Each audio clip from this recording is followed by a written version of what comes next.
All right, we are live. Okay, so we are debating today, should puberty blockers and top surgery be illegal for minors?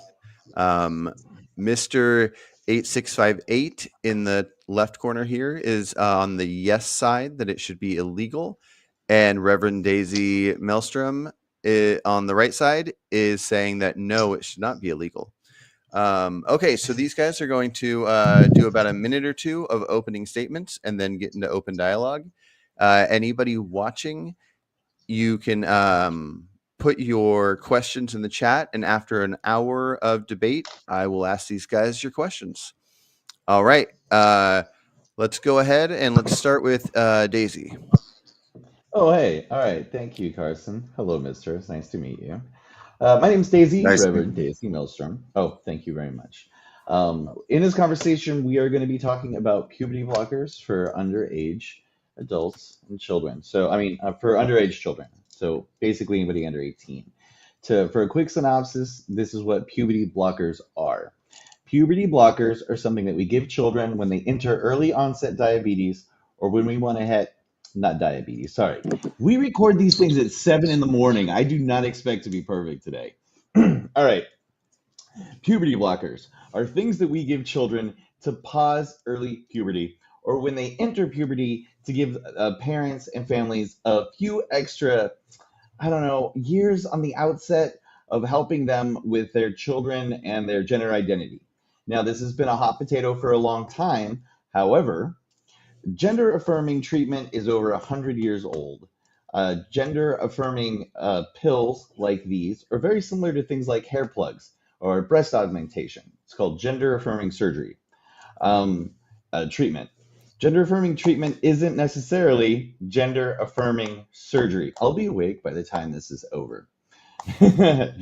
So, this process, the entirety from childhood through adulthood, especially when it comes to puberty blockers for children, is actually blocked by a ton of organizations. Now, this includes the AMA, American Medical Association, the American Psychological Association, the American Academy of Pediatrics, the American Academy of Child and Adolescent Psychiatry, the American Psychiatric Association, the Endocrine Society, the Pediatric Endocrine Society, the American Association of Clinical Endocrinologists, the American College of Obstetricians and Gynecologists, and the American College of Physicians. Treatment for this process, by the time that you actually get to using puberty blockers, you've already been in treatment by psychologists and psychiatrists and medical doctors for years. You can't even start puberty blockers until you're like 10 or 11 after puberty started, and this process is carefully monitored by a complex medical team, including doctors that check for bone density. Uh, in effect, puberty blockers have shown no long term poor effects on individuals, and it's only a temporary measure to give families and medical teams time to help with children. And we can move on from there after we start talking. All right, Mister, you're up. What is your opening 1 to 2 minute statement?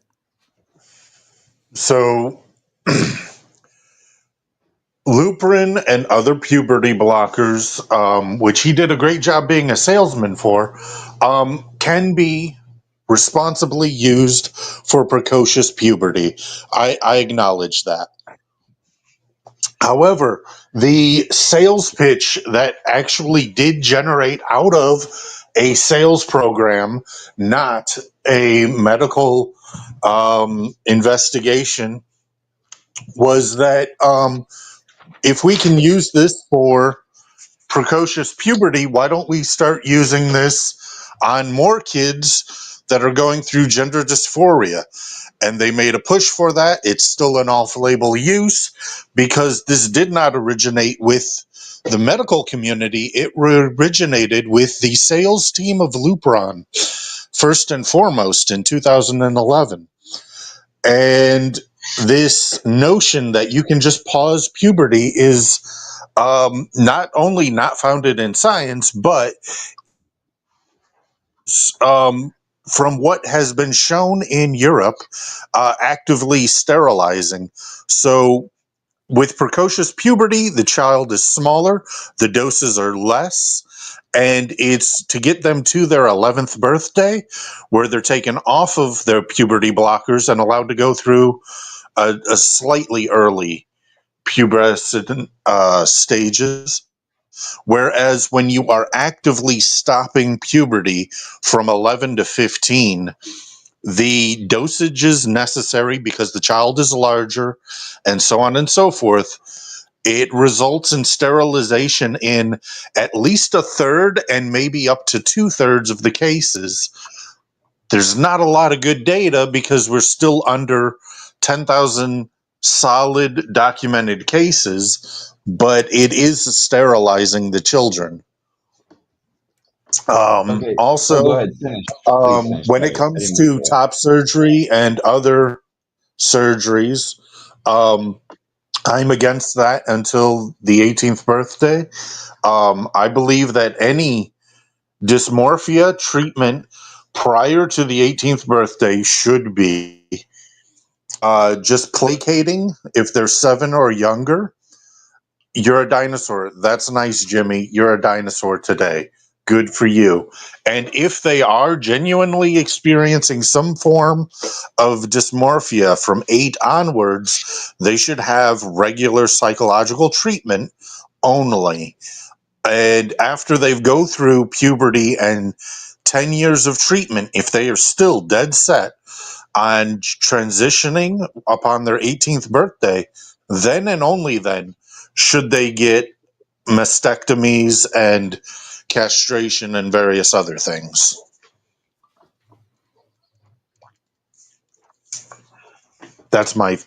That's my position.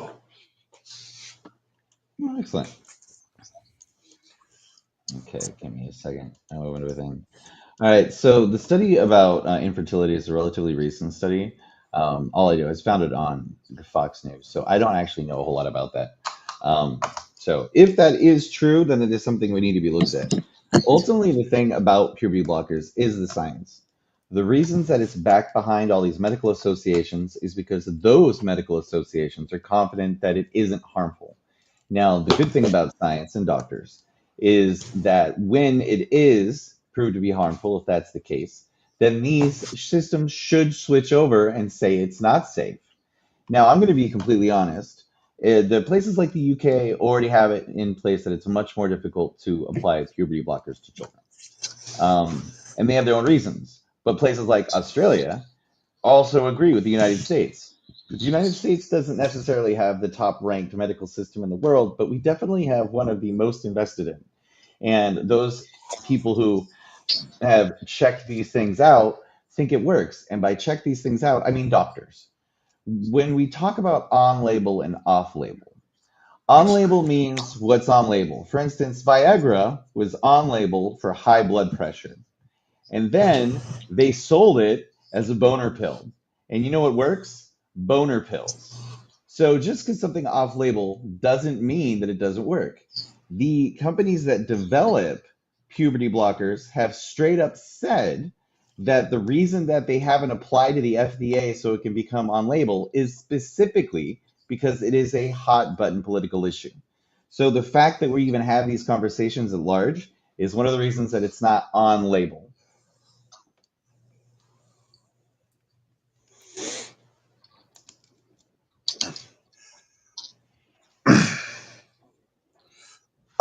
Yeah. Um, so the entire premise behind acquiescing to every demand the transgender movement has, simply because they are constantly threatening suicide, um, is where I really have a problem with this, because the records from Europe show that when you do intervene, suicidality goes up.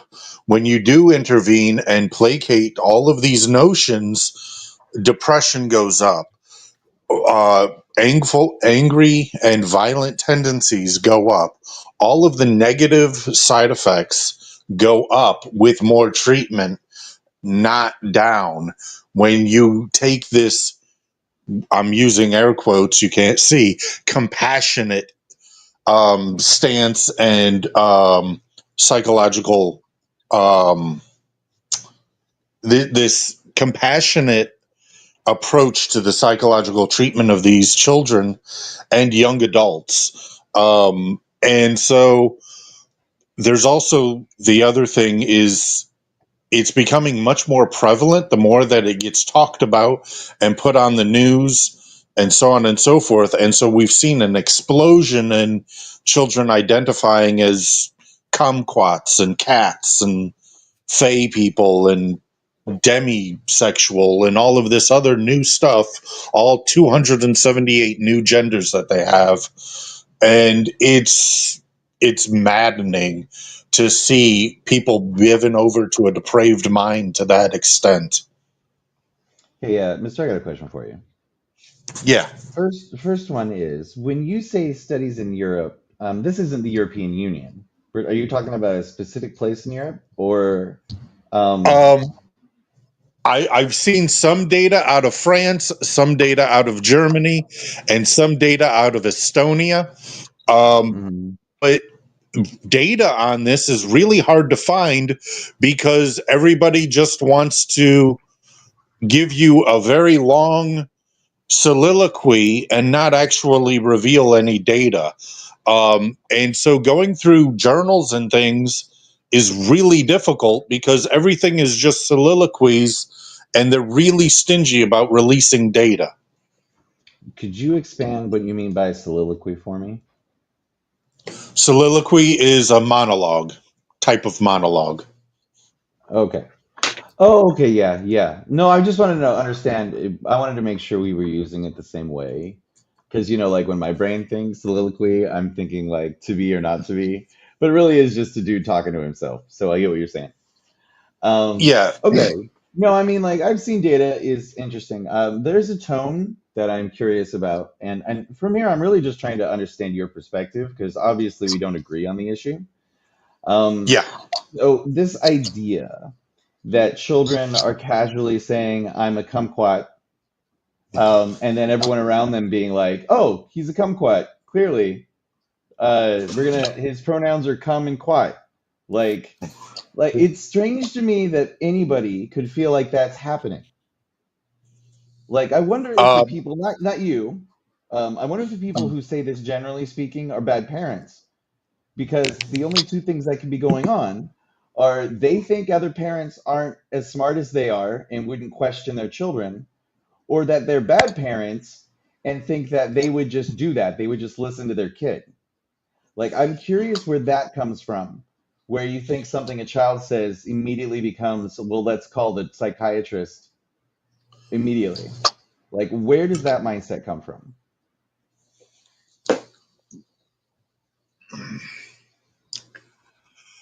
so I've got three kids. One's an adult. I'm actually a grandfather now. Congratulations. And yeah, um, it's not a tact that I would take. It's not a route that I would take. Um, but I see the explosion of it. And when I see that the numbers are going up to, um, it depends on who you ask. Some have numbers as low as 23,000. Others have numbers as high as 86,000. There's an outliner that says that it's 107,000 um, What's in the last 107,000? 5 years. Oh, you talking about And number of children that identify as trans? yes, And that is in the entire country? yes. Okay, no, go ahead and finish your thought. I'm sorry, I just wanted to clarify. Um, when you see three order of magnitude jump in something, when something goes from 600 to 86,000, something is up.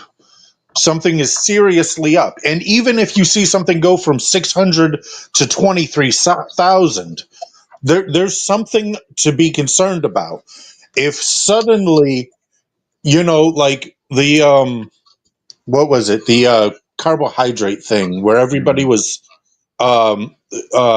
celiac disease, when suddenly everybody was allergic to glucose and everything all of a sudden. And it went from being everybody eats bread to suddenly 10% of the population has celiac disease and nobody can eat carbs.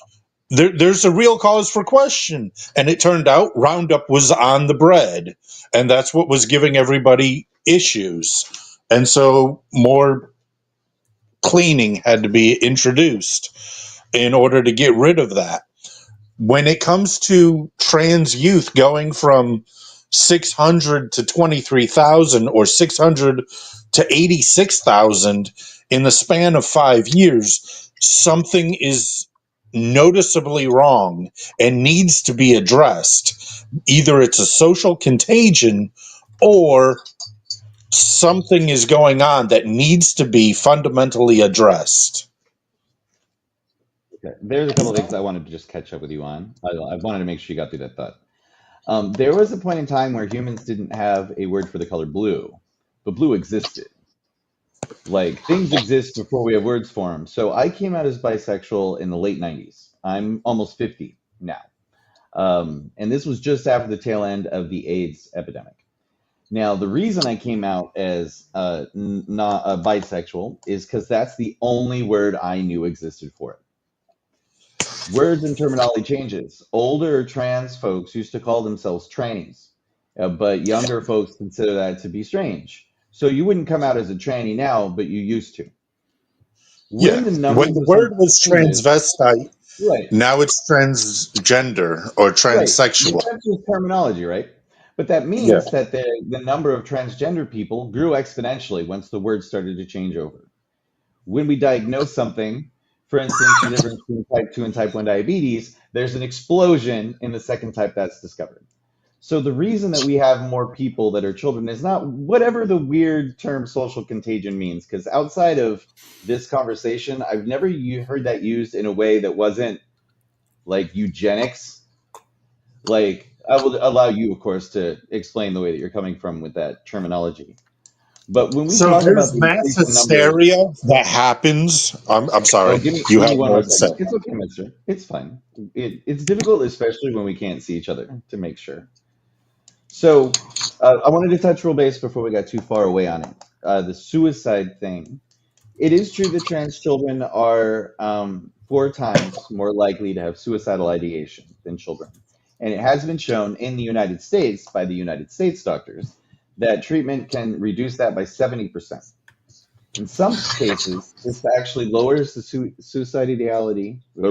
suicidal tendencies of children that are trans to lower than the cis children, which means the children that aren't trans.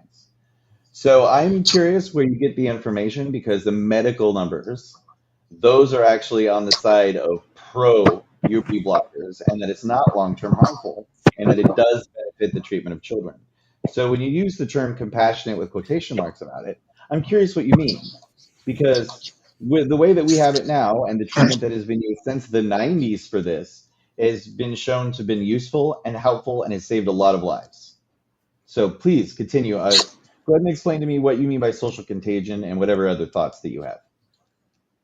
So what I see is the veneration of transgender individuals, and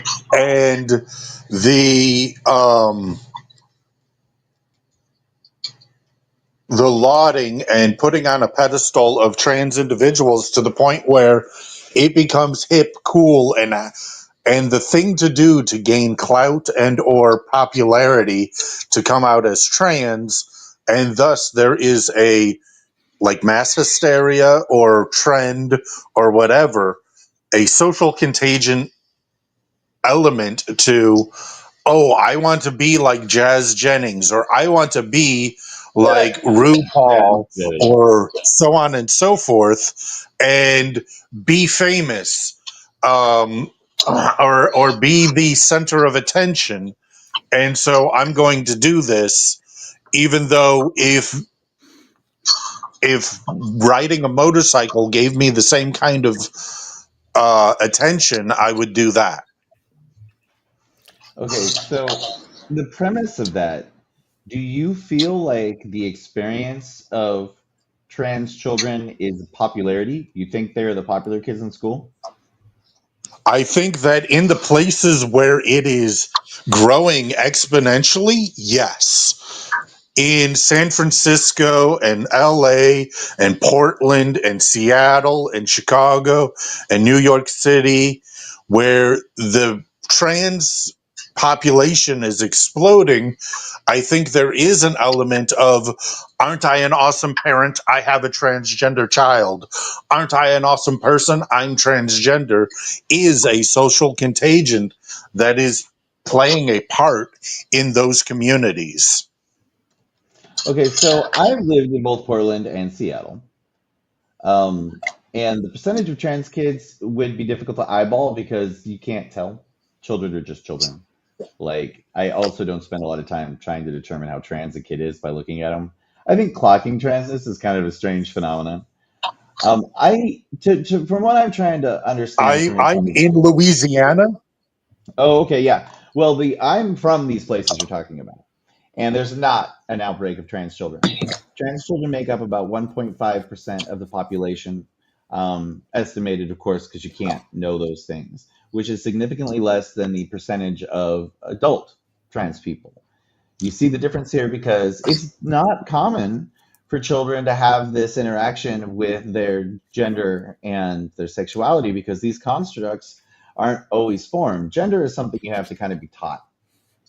Like bioessentialism or the idea that genitals make men more aggressive is just weird. Like a lot of the aggression is in our culture. Like we have gun problems here because our men have to be tough, whereas countries who have high gun ownership in other countries don't have that. So it's not being a man that makes you wild. So this idea that transness is itself some kind of social contagion, I find to be, and don't, I mean this in the best way, but I think the idea is reprehensible. That things that aren't harming others aren't causing a problem to anyone Well, else, it or is all of us harming them. social. Well, hold on. Let's go back to this. Um, this is something that we're not going to agree on because when you have like these numbers that say that these children are being harmed, that's not what the people who do them, the doctors, the surgeons, the psychiatrists, the Well, psychologists, they don't believe that we're harming. This they're idea that this basing is a it fad. on they're basing it on bad science. Whether you go back to Dr. Okay. Mark Magnus, who was a Nazi and performed all of the first transvestite surgeries as a euthanasia program to sterilize all of these people in Nazi Germany. And then if you go further, his work was developed by Dr. Money, who sexually exploited children and victimized the twins in a heavily publicized way that is just demonstrably evil. And all of this is bad science compounding on bad science with ill intent beneath it to victimize these people because they have a mental illness. They seek to harm them further by mutilating their bodies. Okay, so just to make sure you're clear, are you saying that the puberty blockers were invented by the Nazis? No, all of the transgender surgeries, vaginoplasty, the first mastectomies, and all of that were developed in the 20s, 30s, and 40s by the Nazis. Okay, so did you know Thomas Jefferson owned slaves, right? Yet people still follow the Constitution. Terrible people sometimes have positive influences, and whether or not something was invented, like surgeries or whatever, there is a fact is that a lot of the books that were burned by Nazis in 1933 was on trans science because Nazis very openly were against the very idea of transnet. They would call it a social contagion. That doesn't mean you're a Nazi. It just means that you're using one of the same lines that Nazis did at the time. Trans No, folks were put in the Holocaust.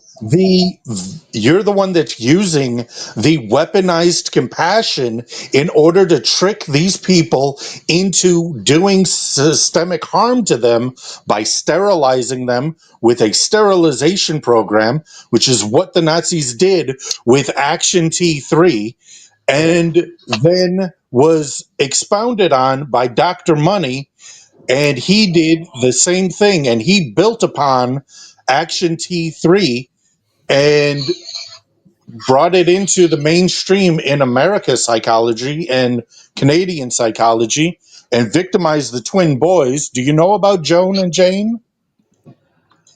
I know we could go off on these side tangents a lot, but side question: do you believe in vaccines? Yeah. So when doctors support vaccines, they're following good science, despite that controversy, but not the doctors that follow established science when it comes to treatment of trans children and trans adults. Like these are the same like medical boards. The American Medical Association is in charge of both. Where do you get the idea that the science as used now, not what happened in the 40s and 50s and 60s, but science we use now is harmful? Like it's the same medical I think school. it is the same malicious intent to Okay. victimize people that have this mental disorder and Okay. sterilize them is the same intent that is carried through as a standard operating procedure rather than addressing the root cause of why these things were done in the first place. Okay. Well, another fun fact: transness existed in other cultures before our country existed. Like transness, the idea of it, the language, of course, doesn't translate because they don't speak English. But the idea of there being more genders and people's genitals and the sex they're born with being something they weren't born with has been around outside of our ideas for a very long time. I think it's interesting that we act like this is something that's new.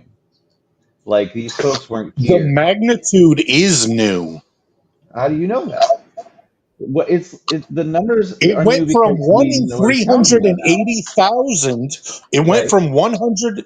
It went from 1 in 380,000 to more than 1%. That is an Okay, let's incredible leap. I know you're focused now on the amount of diagnosed. Let's use your terminology. If we think of them as mental health patients, this helps. We've increased our diagnostic capabilities. And you're saying the increase in diagnostic capabilities means that these people didn't exist beforehand. There are the same percentage of gay children in Texas as there are in Washington State, but there's less people that claim to, or that claim or are open about or communicate that they're gay children in Texas because it's more dangerous to be gay in Texas. So the amount of people, and this is a point that we can keep coming back to if you like, doesn't affect anything because these are things we understand as of now. We still haven't gone back and addressed to the idea that there's this interesting conspiracy, it sounds like, that you believe in, where there is some weird they that exists that is somehow trying to get us to venerate transness, as you use, put them on a pedestal, despite the fact in real life, most people don't have their existence talked about in conversations. Most people aren't considered a social contagion. So to me, there seems to be a dissonance between the idea that we venerate folks and a significant portion of the population thinks that they are inherently broken and mentally damaged people. That's not something that people try to be. People try to be influencers and celebrities. And despite myself feeling like there's some mental damage that happens when you become a celebrity, that doesn't necessarily mean that people are not going to do it for that reason. However, transness isn't anything that's beneficial to you other than what the benefits psychological. I don't know where you're getting the idea that there's this strange group that's trying to trick us into being trans, or what benefits you think that could be. Like, why would anybody even do this? I'm so curious where this I stuff comes from. Well, it comes from the entire LGBT E. quilt bag. We're going to just use the quilt Quilt bag bag. acronym You're talking because about the quilt I'm that not they going to make do for. all 38 letters. Oh, you don't have to. That's why we use the word queer. I do. It's an old word because I don't need to explain to you my Yeah, complex gender and sexuality, like because it doesn't queer matter. is great. Okay, it's the whole Yeah, queer movement. We're going to sure. just go with that. The whole queer movement. I like it. Um, and You and you think these people have this, power. You think these people can control the government and the well, medical association. No, it's not even that. It's So then that who's there's doing this it? impetus. Let me explain. Yes. It's this impetus to victimize the children and expose them at younger and younger ages. And it's pervasive with the queer movement to expose them at younger and younger ages and to educate them, which I would say indoctrinate and brainwash them You at would. You would younger say and that. younger ages. I would Sure. say that. I know. And so it came to a head in Florida where Yeah, there Florida. was a pilot program to teach third graders age specific um, sex education. And so What they do you got a class of what do you 32 mean by sex students. education? Like, what do you mean? Like, Oh, they told you I'm that gonna sex exists, explain it. or I'm gonna okay? explain it if you give me a No, because chance. go ahead. I'm so All right. curious about this. Yeah, this is how we got the Don't Say Gay bill. Okay. Yeah, we all know those are good. Yeah, it was a wonderful piece of legislation that Uh huh. addressed a real harm. Which harm? So let's go into it. So, on the billing of we're going to do sex education for third graders that is Hmm. age specific, they got 32 parents to volunteer their kids to be in this pilot program in Hmm. Florida where they were going to read gender queer and other things to them and introduce them to sex ed in third grade. And there was a teacher selected and a board of a school board appointed it and everything and so forth. There was workbooks and everything. Parents signed off on it, and then they sent their kids off to school. And then one of the girls, who was 7 years old in this class, came home and had dinner with her parents. And they asked her, "What did you learn in school today?" And she said that when you have anal sex, you need to enema twice so that you can protect the penetrating partner from a urinary tract infection. How old was she when she said that sentence? She said something to that effect. That's what she learned in school Okay, at so 7 years like old. a 7-year-old didn't say anima. I didn't even know what that was. I mean, okay, I'm so fascinated by these Anyways, let me stories. finish the story because that's Okay, not go the end of the ahead. story. It gets better. It gets a lot better. Oh, kill me. Throw it at me. Tell me this whole story. I love this 7-year-old. So She's her precocious. father Yeah, gets upset and pulls all the information out of her and finds sure. out that she's being taught the dangers of scat play and eating ass and all of this. The 7-year-old And said this. so And so he 7-year-old said goes to scat his play. bedroom. He goes Yeah, to his bedroom and love it. he loads his shotgun and he Yep. leaves the house, scaring his wife. His wife calls the police on him and he's apprehended a couple of Shocking. blocks away from the teacher's house with a shotgun in the vehicle. And he spends the couple of nights in jail. So His Florida outrage man. over that is completely understandable. And as the rest of these parents found out what a teacher got up in front of their 32 students and said, they were outraged and demanded blood. And so the teacher ended up having to go into witness protection because they You were guys out were for shamed, blood, didn't and you? reasonably so.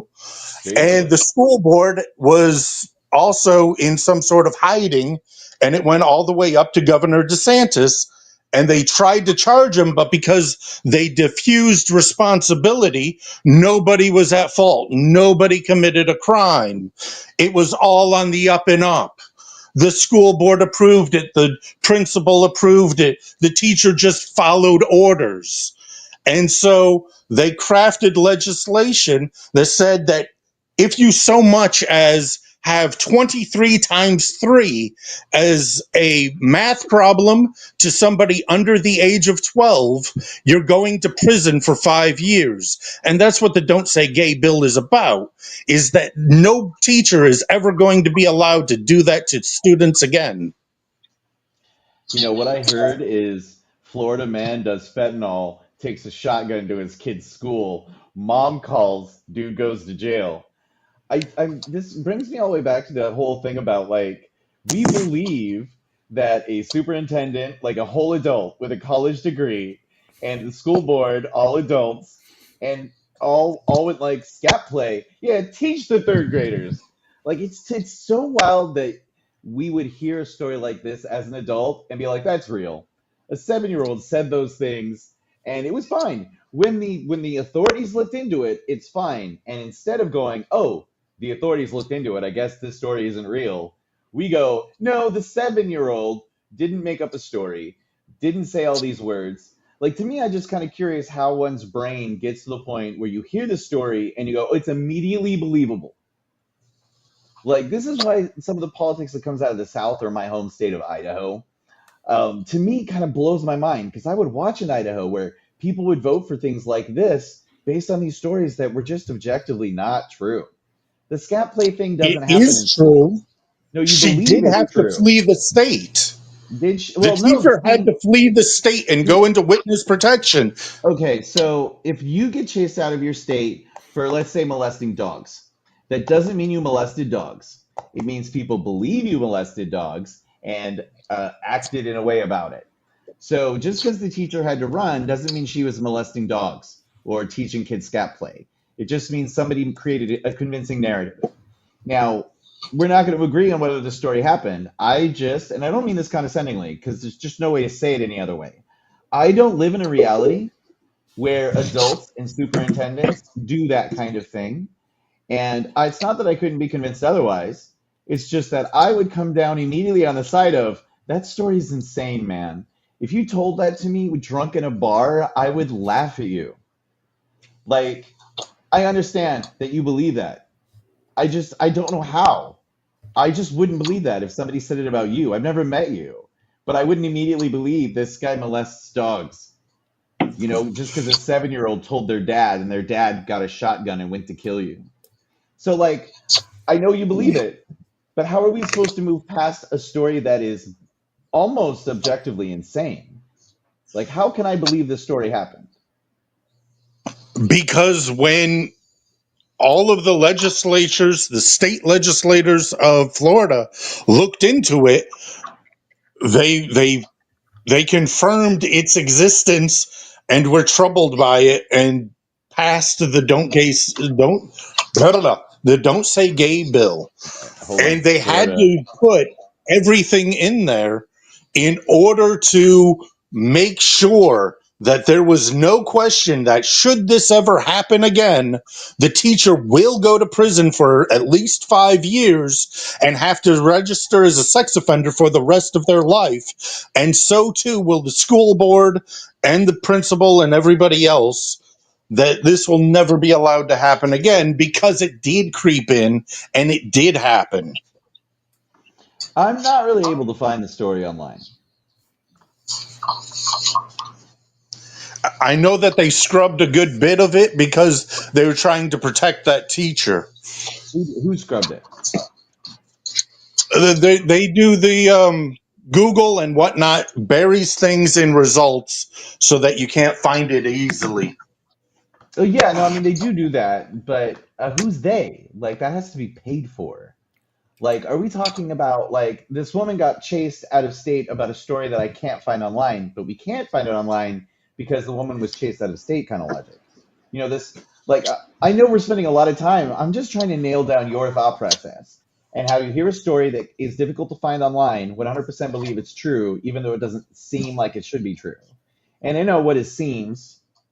What does that even mean? But this is one of the reasons why this conversation is so difficult to have with people because we don't live in the same reality. And I don't want to I'm not trying to make fun of you. It's just difficult from my perspective. This is similar to when we believe in vaccines, talk to anti-vaxxers. It's like shoot me full of all the science juice. Like I have diabetes and asthma. I've had them before I got a lot of my vaccine shots. But when people would tell me the vaccines are crazy, they would say these stories that I also just didn't believe. And it turns out I'm fine. Turns out vast majority of people who go through gender treatment are fine. It turns out if a child comes up to you when they're 10 and they go, "Hey, I'm struggling with not feeling like a girl," most parents don't go, "All right, get this kid surgery." Like this just doesn't happen. It's never happened. in the history of anything. I want to hop in here for a quick Well, second because I yeah, have an idea, a recommendation, just along yeah. about what you guys just talked about. I think it might be interesting for each of you to answer how you would feel if that story was provable. So let's say that that somebody in the class like filmed it and everything that was just said Okay. it just happened. Daisy, I'm curious to hear what your thoughts would be if that were the case. Same with you, Mister. Where if when the kid says this thing, the teacher says, "Oh, actually, I have a camera set up. I filmed the entire thing, and here's the class," and it's not there at all. Yeah, we watched How third do graders each? having this conversation. Yeah, how do Okay, well, each the of you first feel? thing I would do is what most of the country would do. We would roll our eyes and be like, the fuck is wrong with Florida? How is all this garbage happening in Florida? And that's what I would do. Because nothing I believe changes. An intelligent, reasonable adult wouldn't do this. So if it did happen, I'd be like, those people are fucking weird. Like, even if this were real, it doesn't mean it's happening everywhere. It means it happened to one weird class by one weird teacher in Florida. I would have big questions on how it was looked into, and there was nothing found wrong about it. Like, that I guess would lead to the media explosion that I would learn that it was real, but the fact that that never happened is wild. So even if it happened, even if there's a video, I'd be like, the fuck is wrong with that teacher? Not what is wrong with every teacher in America. That's kind of, I think, one of the difference. I'm not quick to take these stories, and even if they were real, I mean, well, it's not happening everywhere. Just like, yeah, go ahead. I'll let Mister answer the question.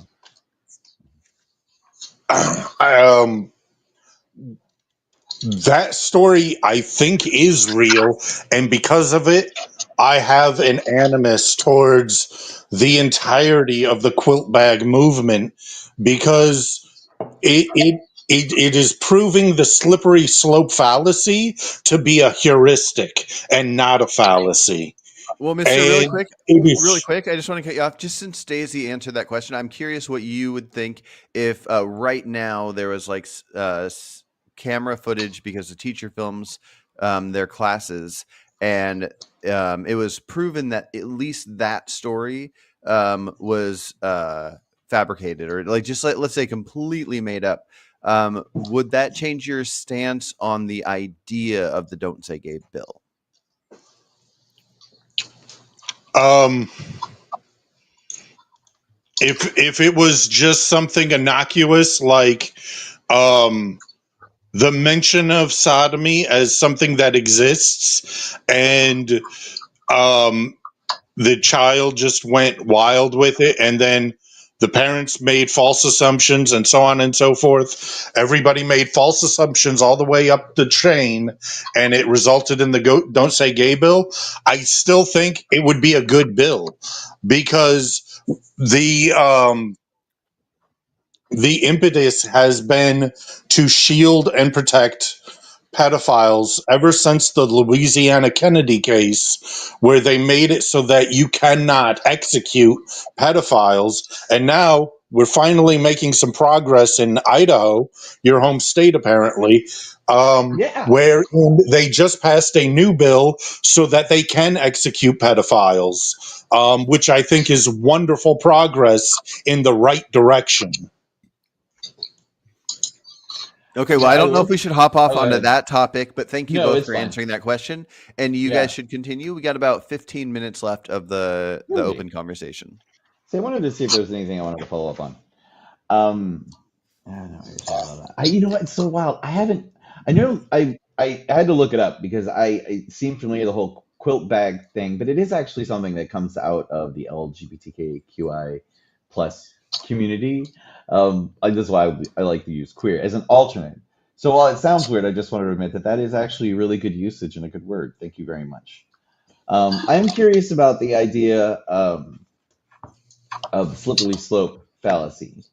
Um, a lot of this stuff originates as a modern political hot potato because the conservative movement lost on things like gay marriage. Um, they lost on this pushback. And then they fell back on this whole why won't somebody think of the children? You know, that lady from the Simpsons episodes, this pearl clutching attitude that the right sometimes uses to be like, oh, think of the children. And that's brought us to this. We lost the conversations. The right lost the conversations when it comes to conversations like, can gay people get married? Should gay people be out? Kind of conversations. Now we're back to the point where we're pushing on those ideas again. I wouldn't be surprised if the Supreme Court is forced to look at gay marriage being a thing. The right has this obsession with sticking their fingers into anything queer related and deciding what's good for them, leaving it outside of that community, leaving it outside their medical professionals. So I'm kind of curious also about this idea of where the genesis of your thought comes from on why this stuff is inherently harmful, despite the fact that overwhelmingly it's never been shown to be harmful. If the studies they do eventually come out and say it is, like I've already agreed that that's fine. I'm allowed to change my opinion based on current medical information. But current medical consensus is it's not. Like socially, we know this came out after all this problem, just like the Tea Party and the current Trump movement came out of how much they hated Obama being elected. Like these things are very easily tracked. So we're here because they got mad about the gays. They got mad about adult trans. And now we're talking about child trans. The percentage of children that get treatment are small. The percentage of children that move on to things like puberty blockers are even smaller because, as you can imagine, it's not something that people want to do frivolously. It just doesn't happen. This conversation, we act like it does, but it's not common. By the time people go to surgery, something Mister said is 18. Well, by the time you actually get to surgery, you're going to be pretty close to 18 because you need to usually be in treatment for 10 years before they even consider it. Puberty blockers are just a chance to give you that extra breathing room to see if we're going that direction, as managed by a team. So I'm kind of curious how this refined process that had been developed over 30 years is all of a sudden harmful, aside from the fact that it's a social movement pushed on the right because they're losing in every other gay issue. Feel free to push back on that. Like, what other source is this coming from? Because this wasn't an issue for a long time. Like, why is it a problem now? Yeah. I have a few things about that. One, Sure.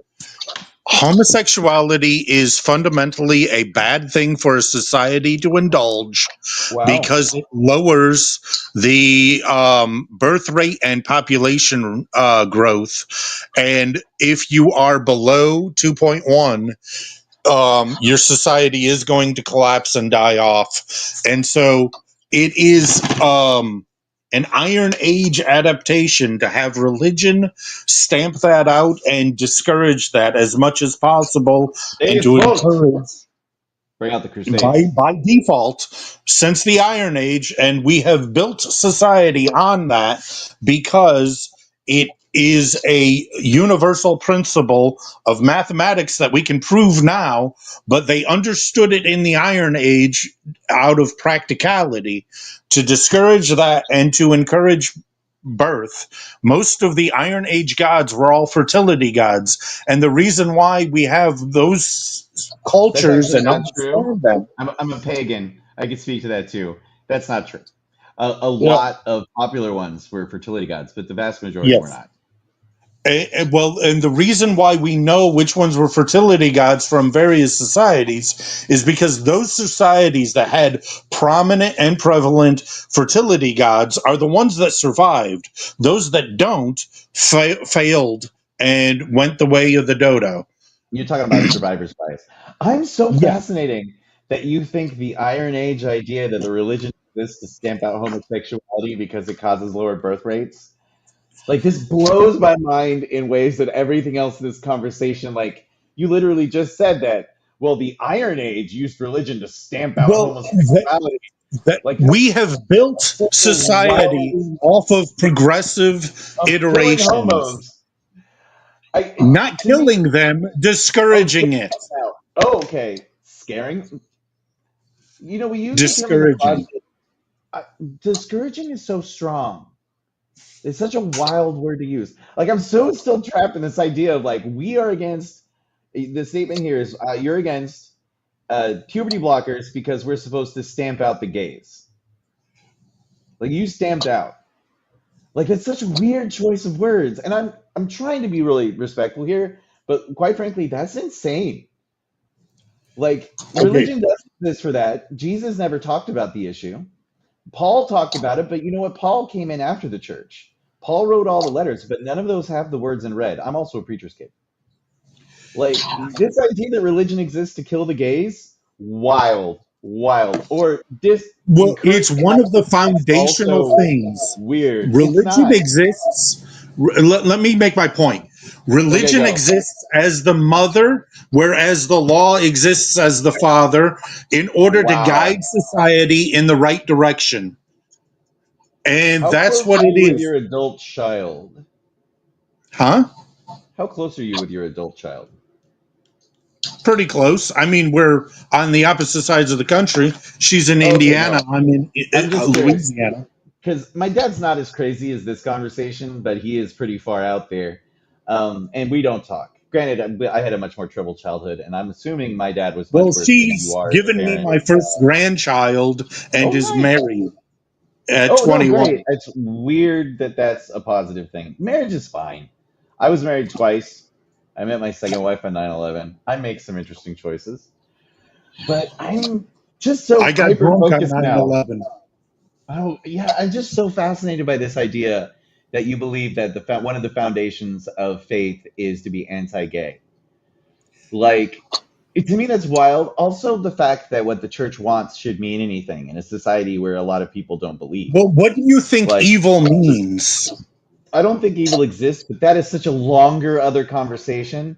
We Well, label no, things. it is my point.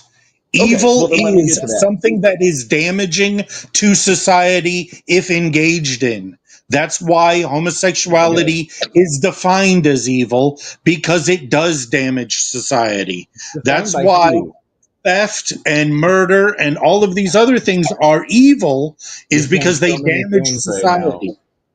Okay, so who defines homosexuality as evil? Because it's not the head of the Catholic Church, that's most of the Christians in most of the world. It's not the head of any of the major Christian churches in this country. So who is defining it as evil? Like what moral authority is this subjective term being placed on an objective group of people? Like who's diagnosing that? Like who's defining? You're making It an is appeal to authority. eisegesis from the word of God itself. So explain that in language that the average viewer would understand. You said you were a pastor's kid, so I figured you understood the term. Um, No, I mean I don't. I don't understand how you're using it. I would like Eisegesis to. is God breathed is the way you Okay, say it to kids. right. But eisegesis is having exited from the text rather than being read into the text. Okay, And so it was told to me in a vision. I got it. So no, no, no, no, anti-homosexuality no, is the no, basis of no, no, religion, but it's no. It's just when you drawn allow from the the text. scriptures to dictate. It's when you allow the scriptures to dictate rather than taking your preconceived notions and fitting them into the scriptures. Isn't that okay? So drawing something that's not out of the text is not applying a preconceived notion, but reading the text directly is applying a preconceived notion. No, you've got that backwards. It is in Leviticus and in Deuteronomy that homosexuality is fundamentally wrong, evil, and sinful. Doesn't say that. Yes, it does. Man Go laying ahead. with a man is wrong, sinful, and evil. A woman laying with a woman is wrong, sinful, and evil. It is No, there that's in not what it Leviticus. says in the original language. But we're getting off the topic here. I'm just kind of curious. Like, A, I would question the fact that even if it was in a Bible, that doesn't mean anything. Like, this isn't a Christian nation. It was founded by theists.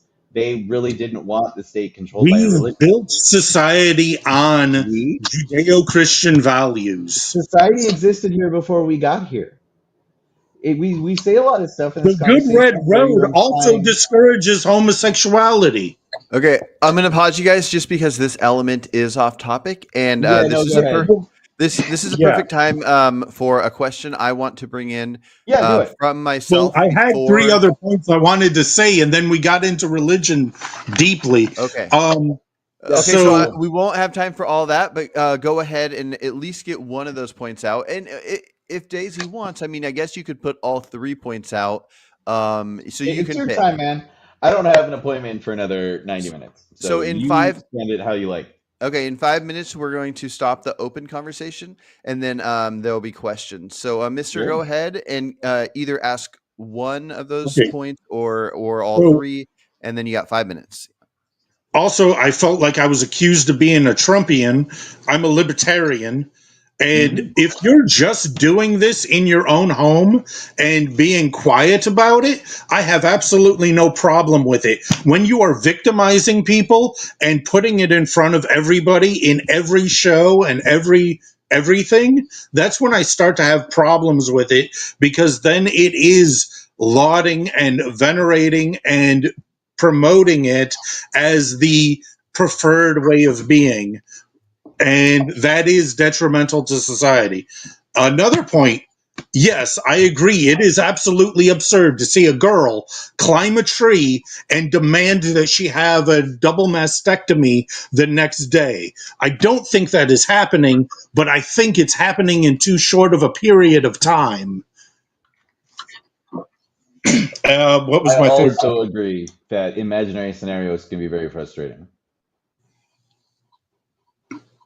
Well, one of the things that they have in the literature is a girl climbing a tree is indicative of transgender behavior, and that she should be evaluated for gender dysmorphia and talked into it, essentially It's a educated on dysphoria. it. There's a difference between dysphoria and dysmorphia, but I know what you're saying. Yeah, all of the terms are meant to obfuscate and to confuse rather than to Obfuscate. speak clearly. We're both having struggles with words today.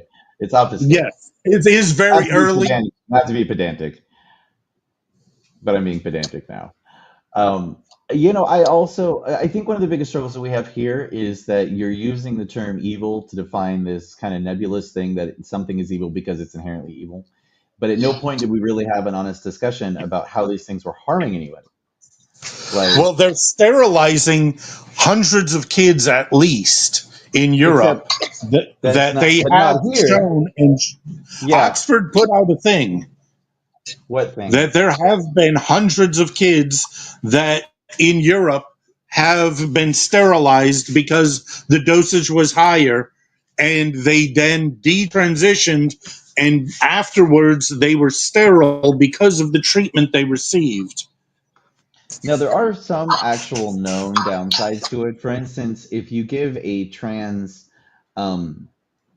a trans person with a penis puberty blockers too early, they may not develop enough skin on their penis to convert that into a vagina. But that's not something I'm assuming that you care about. But that is one of the known downsides of puberty blockers is it can affect some things because it keeps secondary sexual characteristics from developing. So yeah, but the sterility thing hasn't been shown to be proven here. I think pulling stuff out of a single study or becoming because it's a headline on Fox News, which It, is it fine. was I just metadata that was compiled by Oxford sometime in the past 3 years. I don't have right. it in my notes anymore. It's I okay. Like yeah, it's something people we, can look we up. we have gotten so far afield from my notes, which primarily focused on Magnus, the doctor in Nazi Germany that developed all of this rhetoric, and Right. then Dr. There's a lot. Money in John Hopkins, who has further developed and refined it into the state that it is today. And all of the prejudicial tendencies he had of forcing children to engage in sexual behavior and filming it, and so on and so forth. But that doesn't have anything to do with science now. I mean, we already covered all That that. is what this is all predicated upon. If the Yeah, and foundation is that corrupt, why do you want to build upon it? I don't even believe most of that's correct. But if we spend the whole time parsing over like the history of it, we avoid talking about what's going on now. And I think Carson is ready. Okay, yeah, we just reached the 1 hour mark. So that is the end of the debate itself. I haven't decided if I think these should have specifically closing statements. That's something that you guys can decide if you want to do either I'm down either now way. or after questions. Yeah, But this anyways, I think that was a good conversation, and I do have a question I want to ask that I will ask on every debate. before I ask all the audience questions. So the question that I'm going to have for both of you is, what would it take for you to change your mind on this topic? And there might be a bazillion things that could be the answer to this question, but having it be the most simple, the easiest or most realistic. But if you don't have an answer for that, you can go for unrealistic, and you are welcome to say that you don't have an answer at all. So Daisy, go ahead and go first. Well, it's just like any question that whenever these conversations have with when science is on one side, I will say, yeah, when the science and the studies and everything become convincing to the medical professionals who spend decades studying this stuff individually, sometimes agree that it's bad, I'll agree. Like, if enough people who study the subject matter say the moon is made of cheese, I'll be like, fuck it, the moon is made of cheese. Like, I'm not insane to the point where you couldn't convince me. It's just right now, that's not what these associations in the United States believe. So I will be convinced when they're convinced. I might go in front of them if I start seeing stuff in the institution move slowly, but the conversation isn't like that. So for me, since this isn't a moral stance, I believe that you should do everything you can to help children. I believe the treatment of trans kids does lower the self harm. I know that the suicide rate amongst trans people in general is really high because they're not venerated. They're treated really poorly. But still, if it was shown to be harmful to children, that would be something that we would have to navigate as a community and how we would try to help these young people because the treatments that we have are shown to be harmful. That's how the conversation changes because there isn't a movement to force kids to being trans. There's no benefit for it. It doesn't help anybody unless it helps themselves as determined by doctors. So it just goes back to that. When doctors and scientists are convinced that it's harmful, I will go along with that. All right, Mister, how about you?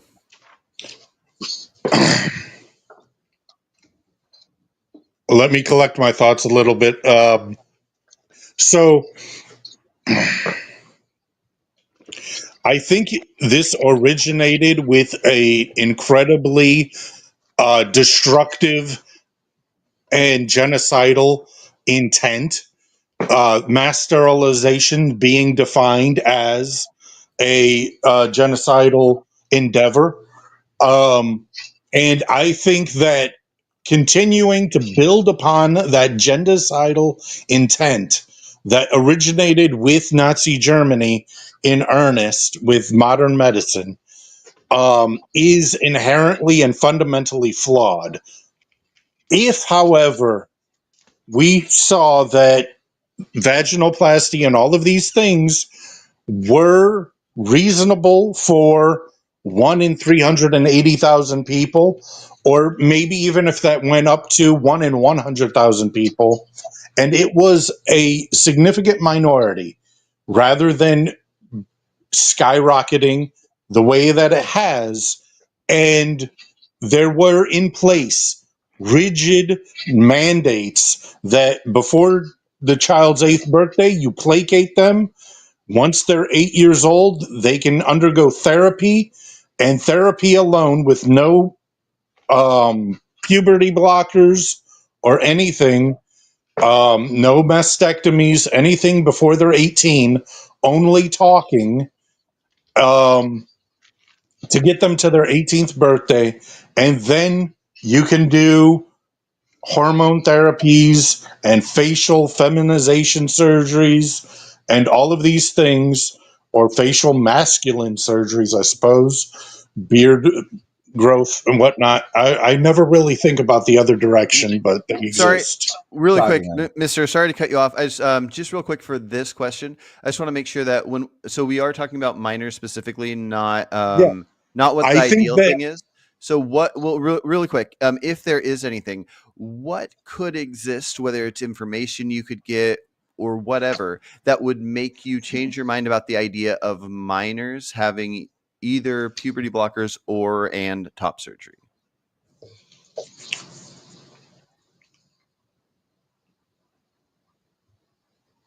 I don't think that there's anything that could get me to agree to it for minors at all. Giving them counseling, giving them therapy, that is teaching them how to um, dismiss. Teaching them how to, um, giving them coping mechanisms, giving them information on how to deal with these things, I'd be fine with that. But to actually start carving into them and to chemically alter them permanently and sterilize them is beyond the pale for me. And I don't think that should ever be done. You know what I like about this is if Mr. and I saw the world the same way, as in if he saw the world like I would do, the only difference that we would have in opinion is the 1 or 2 years between top surgery. Like that would be it, because since I believe all of the things that he says would if it had been there, he and I would actually agree with this because it is just talking. Puberty blockers is only a pause button for a couple of years, and I understand why you're against that, but because the consensus is it doesn't sterilize people. If Mister didn't believe that it is, he'd already be almost entirely in alignment. We wouldn't even be having a big discussion because it really would just be like, yeah, I mean, they have it sometimes when they're 16 and a half as opposed to 18, like, but this is after a decade of just talking. So I just find that fascinating that even when we had this conversation, Mr. and I, the main things that we disagree about are just reality. But like if we were on my side, I just want to say I think it's interesting that he wouldn't have a problem with this as much as he does. What I have a problem with, and maybe I am wrong, is the perceived victimization of these children and the intent to do harm through toxic compassion to these children. Wow. All right. Uh, So Carson, you wanted to do questions? Yeah, so I have some questions from the audience. It looks like all of them are actually for Daisy, and Oh, so hi. what we'll do here is we'll keep it kind of brief. But after Sure. Daisy answers the question, Mister, you could, if you notice anything within his answer that you want to like, poke at and challenge or whatever, you can. If you hear his answer and you just think we should go to the next one, we can go to the next one. But we do have about 23 minutes left, and we can just go through these. But since they all are for Daisy, I definitely want to give Mister a chance to hop in on each one. Oh yeah, that's So fine with me. I don't mind. okay, so here's the first one from an honest doubter. It says, isn't gender modification ultimately based on the ego's cultural narrative about the body, imposing a cultural concept of who I should be onto a non cultural biological reality? You know, there's this really funny thing that's noticed. Like, I do stand up, have been since like 2005. It's one of the reasons why this stuff doesn't like being like, because we're talking about me in a lot of these conversations about how like I'm evil because of like how I identify or that I'm a mental health case because of my pronouns and stuff like that. One of the things that's funny is when you talk to guys, especially cis, white, straight guys, they use this language where it's like you could have said this sentence in a way that people would read or speak normally. Like just use talking like that when you sounded like such a pretentious douchebag. Like I don't think that's the intent from this question. Who's an honest doubter? I just think it's so weird. Like if you walked up to me in a bar and been like, "Question: Isn't gender modification ultimately based on the ego's cultural narrative?" And I'm not trying to make fun of this Daisy, person, but Daisy, like can I just ask it's you, so can you wild. restate that question? Because I have no idea what it was. Right. Okay. Now let's go into it. So they're talking about gender modification being based on the ego's cultural narrative about the body. So my understanding, and mind you, what I'm trying to address is the way these things are constructed. It's like they are trying to be precise and obfuscate their point at the same time.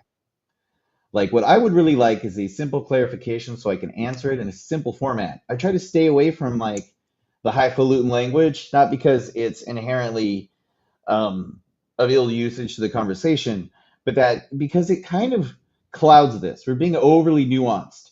So, isn't gender modification not based on the ego's cultural narrative about the body's imposing a cultural concept of who I should be onto a non cultural biological reality? Like, that is such a word salad. Do you, I could throw out what I think they mean by Yeah, it. you If tell me what you think it is, and we'll see if yeah, we can figure it out. Like, I don't even care if yeah, yeah. Mister pops in on this. I would like to be able to answer this question in a way that shows that we know what we're talking about. Yeah, for sure.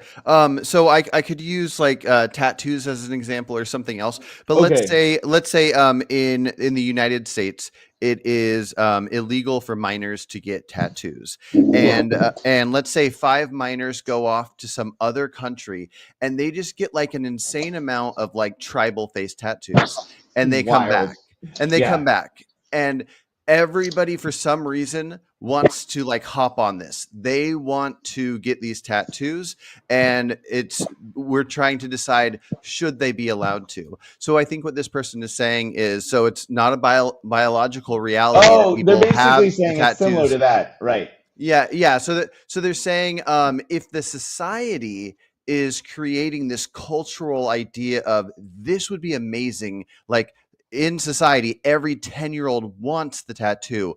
Since it's not a biological reality to be born with this tattoo, Right. should we allow what the culture is dictating be something that we let Okay, so this children is do? simple. Two things. Ultimately, the statistically negligible thing in this scenario, it kind of shows you, like the way that you explained it, how ridiculous it is. Because if it was just five children, it would be a news story because it was weird. This isn't that kind of case. The whole premise that it's a non-cultural thing is a premise that changes the conversation. Because remember, the conversation that I'm having, the point of view I'm having, is that this is biological. So the rest of the sentence, just the way the math works, is nonsensical. Because the premise is if this was a thing that you didn't believe, would it have a different outcome? And no, of course, if it was a thing I didn't believe, the answer then, of course, is yes. Yes, it would be a different outcome. But since we're not asking if the premise is different, we're assuming the premise is different than what I'm saying. Yeah, it inherently disagrees with my point of view if you change the foundation of the point of view. So I can't disagree with this that it's messed up that we're allowing kids to have their faces tattooed because in this analogy, I'm assuming that the face tattoos are normal. And that's Mm, so ridiculous that it's not even anything you can address because, once again, clearly nobody is advocating for face tattoos. Nobody is advocating for strange things to be done. They believe these things aren't harmful. And since I believe these things aren't harmful, what I believe is a rational thing because I haven't been convinced these things are harmful. They're convinced it's harmful, so they're baffled at the idea that I would behave this way. And that's all that this conversation really spins around to. So the answer to this person is I don't see things in a way where I could answer this thing, but if I did, I would agree with you. If it okay, was something that we just made up, then yeah, absolutely.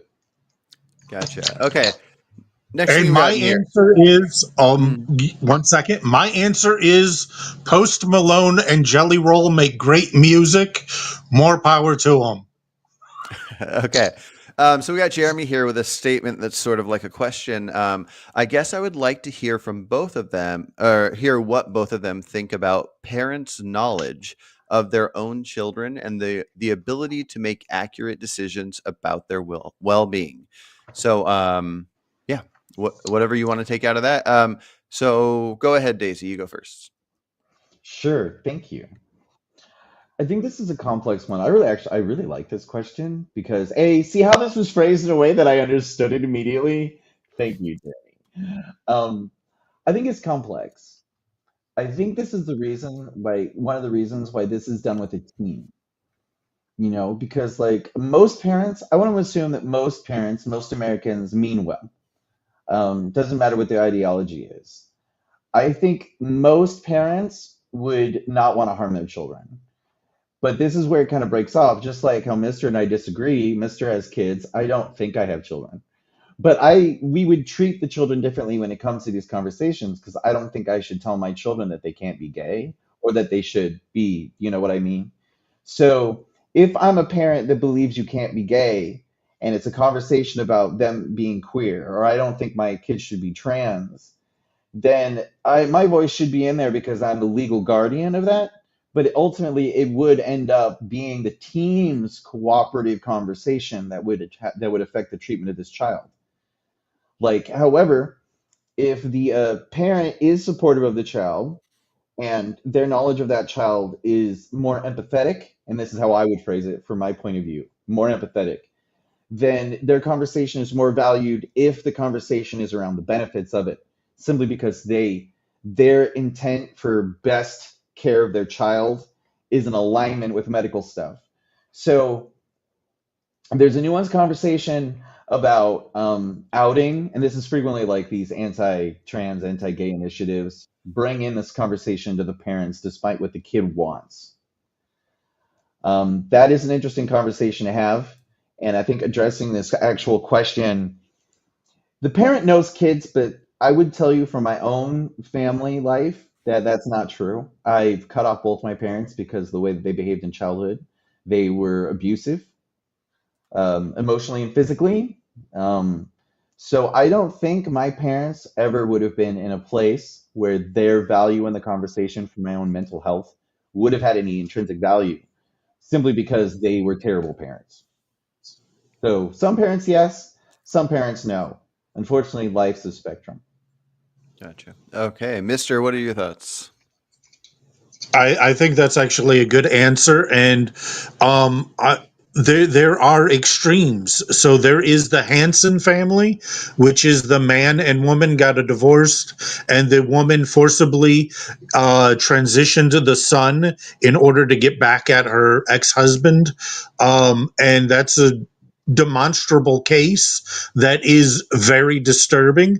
But then there are cases like Daisy's parents where the exact opposite is true, where they're harmful in the opposite direction.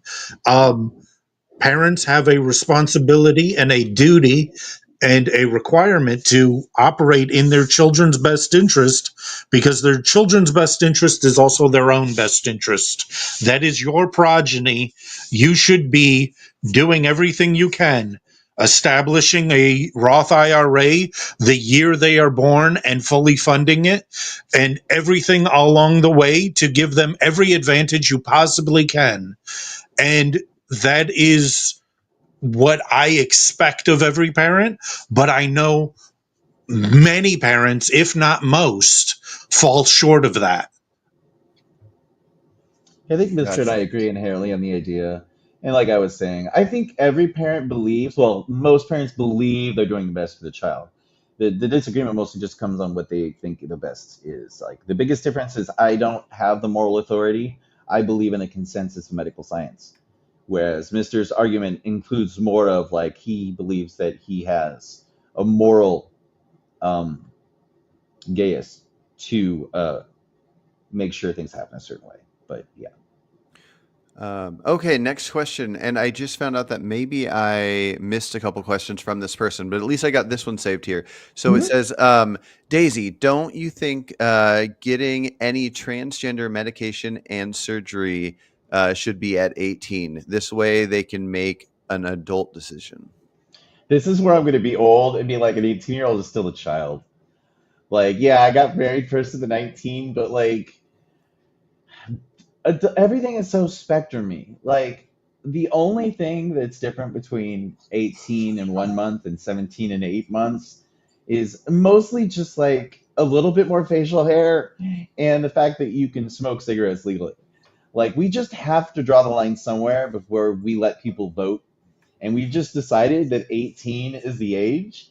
So waiting until they're 18 is such a small thing for someone who's been in treatment for so long.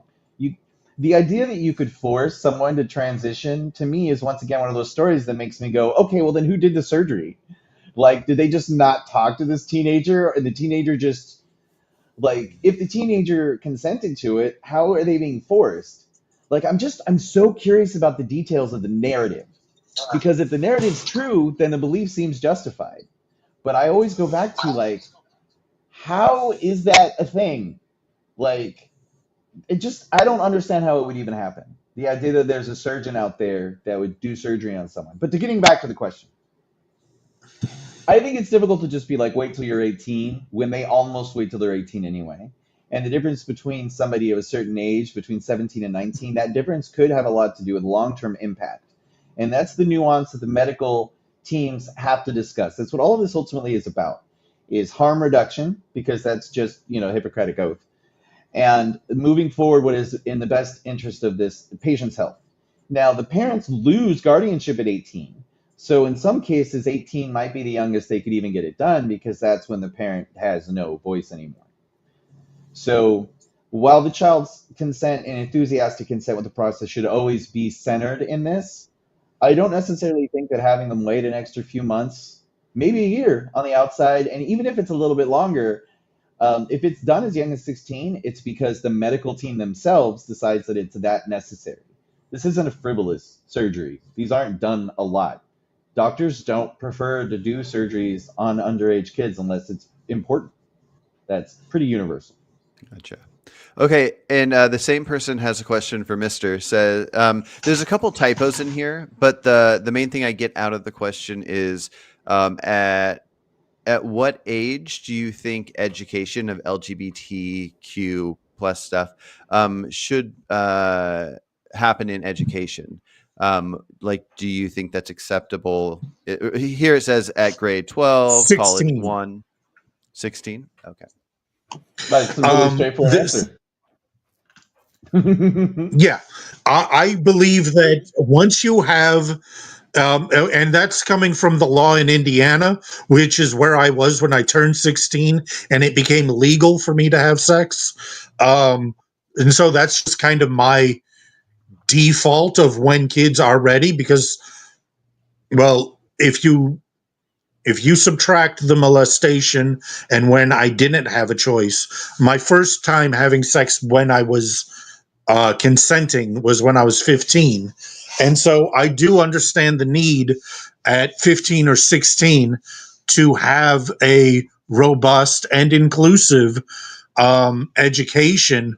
But when you start saying, well, you had it when you were 15, so there we need to do it to 14-year-olds. Oh, we started teaching it to 14-year-olds. Now 13-year-olds are doing it. So now we got to go to 13-year-olds. And hey, now we're down to 7-year-olds. Great.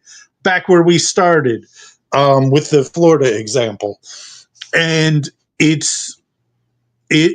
slippery slope fallacy is predominant and used a lot because it is a heuristic that you can see in a lot of instances where you give an inch, they take a mile, and you see that a lot of times. You let Crimea go to Russia, and then they start another 3-year war. Anytime you give somebody an inch, they will try and take a mile. And that heuristic is also always described as the slippery slope fallacy, when there is some truth to those two things. They are parallel. Now, when they do not come true, obviously it was a fallacy. But when they do come true, it was simply a heuristic. And there is no way to know going into something whether or not it's going to be a slippery slope or a give an inch, take a mile kind of scenario. The whole slippery slope conversation is predicated on the idea that homosexuality and trans gender affirming care is inherently evil. So the reasons I can never really talk around this is because this is one of those things where homosexuality isn't evil, like it just exists. Teaching kids the fact that homosexuality exists isn't weird, because they're going to talk to trans kids, they're going to talk to gay kids. And as someone who was homeschooled in a super religious family, I learned all these terms and I adapted my view of the world. And a lot of these kids are going to do that, but we're putting them at a disadvantage by not educating them. I work in a library, and then one of the children's books that we have, and this is like a cardboard little kids books, addresses poop. It's basically like why we poop or how we poop kind of stuff. Animals poop too. We teach them about Everybody poop at a pretty poops. young age, right? But just that counts as poop education. Like, we're teaching them biological processes. So it is a spectrum. It's not just everything's on the table at younger ages. It's just that we find more nuanced ways to start conversations and introducing concepts to youth. We start teaching people fractions before we teach them calculus. So the terminology of like sex education and the way that it's used to kind of scare everybody is like, yeah, we do teach kids that gay people exist, but gay people exist. Like it's not, we don't go into scatology. That's something most kids, like adults, don't even mostly know that. So this question directly, we can pinpoint like where we should teach people, but in reality, is children should know what's the most appropriate for them to know, and that conversation is evolving. The way that we teach children also evolves, like, unless you're in Florida. Gotcha. Okay, we got one last question here, and this one's for Daisy. It says, if trans affirmation reduces suicidality, why wasn't there a wave of childhood suicidality prior to modern medical consensus of trans affirmation? This kind of goes back to what I was saying before about like not knowing. My first friend killed himself when he was 11. His name was Stuart. I was going to Taft Elementary in Boise, Idaho, and he was 11 years old. And this is the 80s. We were very much 80s kids, and I belonged to the freaks and geeks, unsurprisingly. We were the losers. We were the worst at sports. We just hung out with each other. We are a variety of wild children, and there's no thing on record about why he killed himself. So self-harm and the desire to commit suicide isn't tracked before the questions are asked. When we later come back and learn to ask questions, then we can be like, hey, currently, what is causing this? Where is this? They can coax that out. But we can't go back and look at the self-harm, look at the depression among the children, because those questions weren't asked and it wasn't even looked into. I had a therapist as a child because I was acting out in elementary school. I think in the fourth grade, I kicked over my desk and threw my books at my teacher. But even though I had a therapist, and this was a few years when I was in Seattle before we moved back into Boise, uh, they didn't ask why. They didn't get out of me as like a 9, 10-year old why I was acting out. They're helping me address the behavior as opposed to seeing this cause. So if that cause was gender dysphoria, and it wasn't, they wouldn't know. They would just know that when I later developed self harm and I later developed the mental health issues that I had, current understanding is a lot to do with who I was growing up. But there was no track. If I killed myself in my 20s, which was a possibility for a short period of time, they wouldn't have known. So the answer to this question is there was suicidality in children, but we didn't have the diagnostic tools. This whole conversation we've been talking a lot about the explosion of people identifying as trans. It's like, yeah, because they got the education to say that I don't align with my gender. One of the reasons that we don't want to teach kids younger is it stops the conversation. So it seems to be the solution on the other side is to keep kids from knowing what the words mean so they can't identify, with the intent to cut down the number of kids that identify. So that's what a lot of this conversation is. Well, we don't want them to know what it is because we don't want them to identify. Religion's job is to keep them from expressing themselves.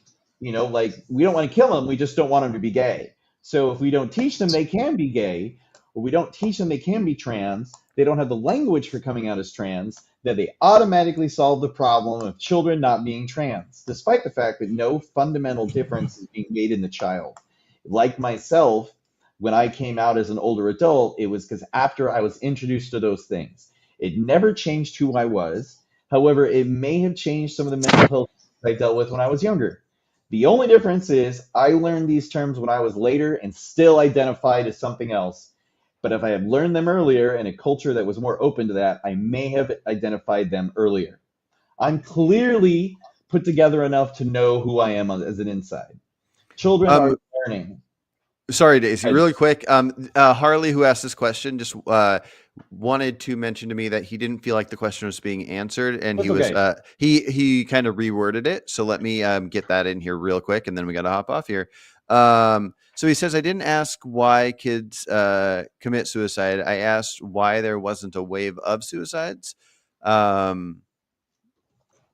wasn't sure if you were saying in your answer that there was all the suicides. It's just nobody knew what they were for. Is that correct? Or how would you want to respond to this I'm just quickly looking up just because child suicide is not something I went into a lot of detail. We know what current suicidology is with trans identifying children now.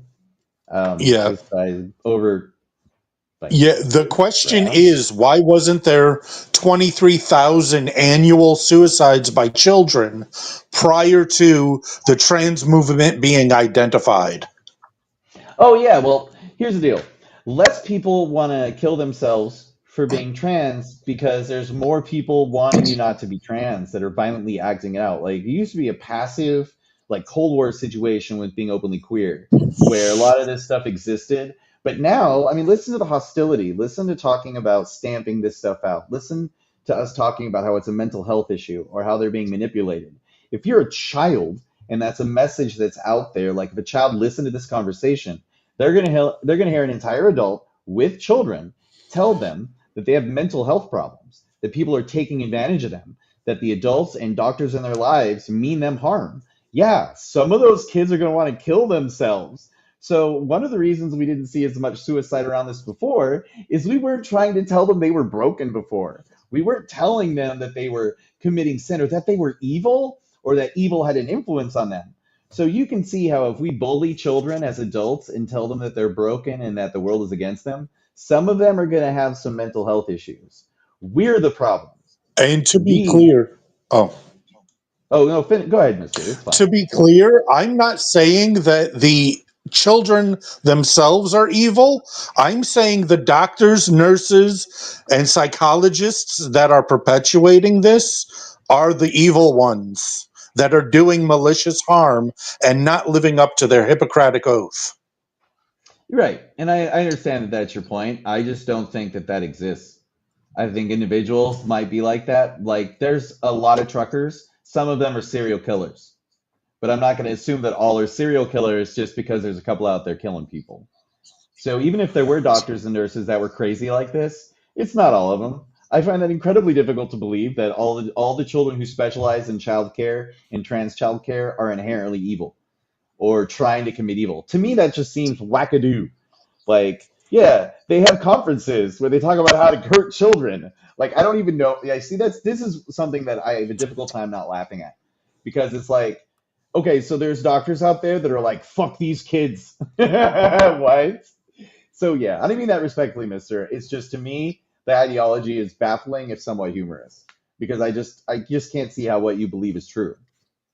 Not that there's anything wrong with you, just you believe these things. I don't. That's just why. If you didn't believe these things, we'd be in agreement on how silly it is. But you do. So All right, so I got to stop you guys now I because, well, Mister, I just got to stop you because I do have to go about a couple minutes ago. But this debate was great. I want to thank you both for coming out. I have a couple yeah, different ideas for ways we can do follow ups. I Daisy, like do that. you have a Discord? Yeah, not right now. I'll get you guys in touch with But each yeah, other. yeah, sure, I'll Mister send Straight. yeah, I'll help you guys get in touch with each other. I just got to say a couple things to wrap a few things up. I do want to do follow-ups where we look at statements that were made, look into facts, and then maybe I do follow-ups where I bring each of you on just a talk to say, what do Sure. you think of this now that you've read this study, this kind of thing. I think there could be a few interesting routes we can go that most debates don't usually do with afterwards follow-ups because I love the idea of learning new things through debate. But anyways, I want to thank you guys for coming. I want to thank the audience for watching. There are a lot of awesome questions and good conversations over there. If anybody is listening and wants to do a debate like this, just contact me and I'm going to be setting up a bunch of these. And if either of these two have YouTube channels or anything like that now or in the future, links will be in the descriptions. And yeah, you guys have a great day. You too. Thanks, everybody. Have a good Um, one. All right. you Take care. too, and yeah, this went off the rails from what I expected. Gotcha. Okay. Well, maybe we'll have a chance to do a follow up with it at some point. I'm But yeah, sorry that already. it wasn't. Yeah. Oh, no worries. I think Oh it yeah, went your alarm's going off. perfectly You fine. take care. Yep. Take care. Bye. Bye bye.